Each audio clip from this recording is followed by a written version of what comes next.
విజయవాడలో భవానీ భక్తుల ఆందోళన. బెజవాడ ఇంద్రకీలాద్రి దగ్గర భవానీ భక్తులు ఆందోళనకు దిగారు. తమపై దాడి జరిగిందంటూ ఆందోళన వ్యక్తం చేశారు. దైవనామ స్మరణతో దైవ దర్శనానికి వెళ్తున్న తమపై అకారణంగా దాడి చేశారంటూ వారు ఆరోపించారు. తమపై దాడి చేసిన కానిస్టేబుల్పై చట్టపరమైన చర్యలు తీసుకోవాలని డిమాండ్ చేశారు. భవానీ మాల ధరించిన కొందరు భక్తులు కంకిపాడు నుంచి ఆటోలో బయలుదేరారు. విజయవాడ కనకదుర్గమ్మను దర్శించుకునేందుకు ఆటోలో వచ్చారు. రామలింగేశ్వర కట్ట వద్ద భవానీ స్వాములు ప్రయాణిస్తున్న ఆటోను అక్కడ డ్యూటీలో ఉన్న కానిస్టేబుల్ ఆటోను అడ్డుకున్నారు.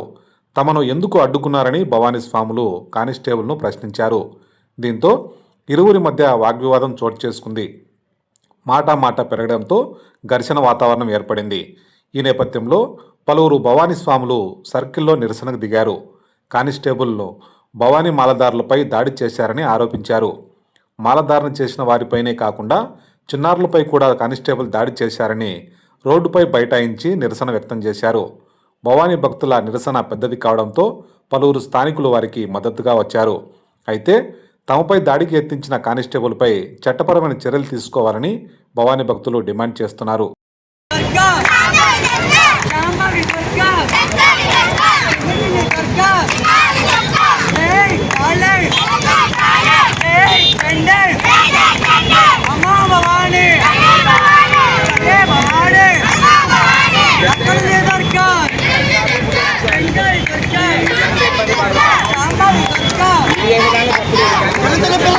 చిన్న పిల్లలు కొట్టారండి కానిస్టేబుల్.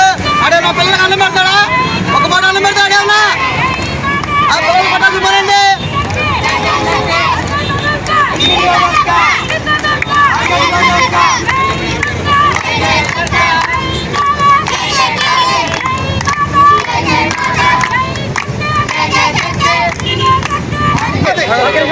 మేము కంకిపాడు నుంచి సర్దికి వస్తున్నాము.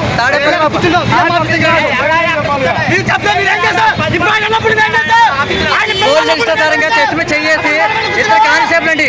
ఒకటి ఆల్రెడీ పెన్షన్ అయిపోయింది గొడవ. మళ్ళీ ఇక్కడికి వచ్చాం. ఇక్కడ ఆపారు. మళ్ళీ చేంజ్ చేస్తున్నారు.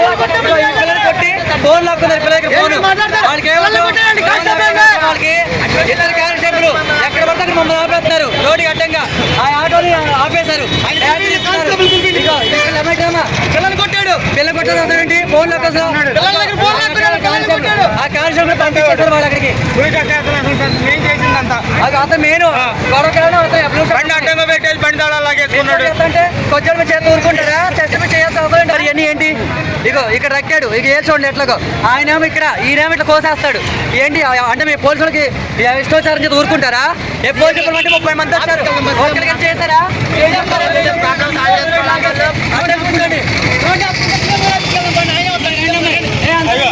కొట్టేళ్ళు అక్కడ నుంచి ఉన్నాడు.